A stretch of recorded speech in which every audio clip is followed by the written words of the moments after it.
Pour cette exposition, j'ai utilisé mon petit personnage Madeline que j'ai créé il y a 2 ans. Ce personnage, je l'ai utilisé pour beaucoup de choses. J'ai fait les 4 saisons avec. Je l'ai utilisé aussi pour la Saint-Valentin. Quand elle joue, elle se déguise en pirate.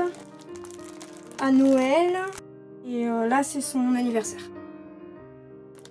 Là, on a un moment où elle rêve en fait. Donc là, elle rêve d'un pays avec plein de bonbons qui se transforme en toujours un pays plein de bonbons, mais qui fait peur, un cauchemar. Et du coup, là, par rapport au voyage, il fallait rester dans le thème de l'exposition, qui est voyage aux 4 coins de la Terre. Pour voyager et voir les périples en fait de Madeline, j'ai créé une carte. J'ai utilisé un papier pas très bon, que j'arrive pas à utiliser en fait. Et du coup je l'ai déchiré, je l'ai chiffonné, je lui ai donné plein de choses pour qu'il soit bien abîmé. Et j'ai rajouté de la couleur pour avoir une couleur un peu jaunie. J'ai donné à cette carte un format carré pour vraiment donner les 4 coins de la Terre.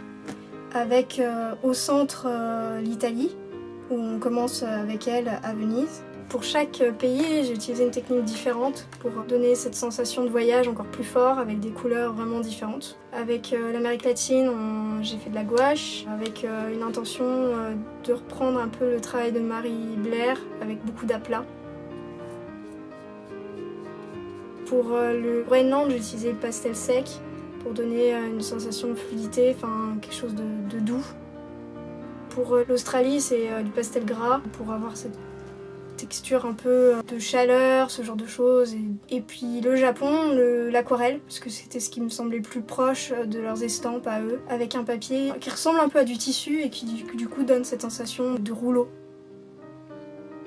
Là, je suis en train de faire la gouache pour l'Amérique latine, donc le Brésil. Donc là, j'ai mes petites palettes. Pour éviter que ça sèche trop, j'ai mis du film plastique avec un peu d'eau dessus. Là, comme c'est une technique un peu avec beaucoup d'aplats, il vaut mieux utiliser des pinceaux avec en langue de chat.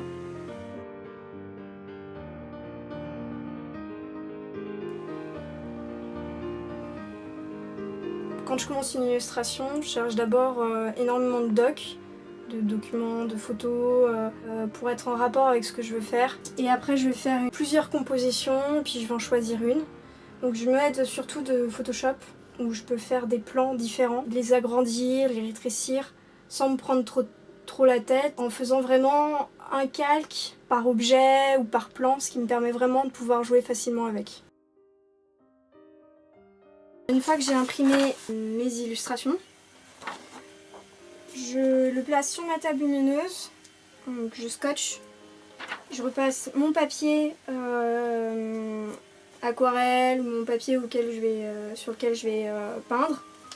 Et après en fait j'allume ma table lumineuse, ce qui me permet d'avoir tout de suite le dessin en dessous et de pouvoir faire un crayonné au propre et de faire la couleur ensuite par-dessus.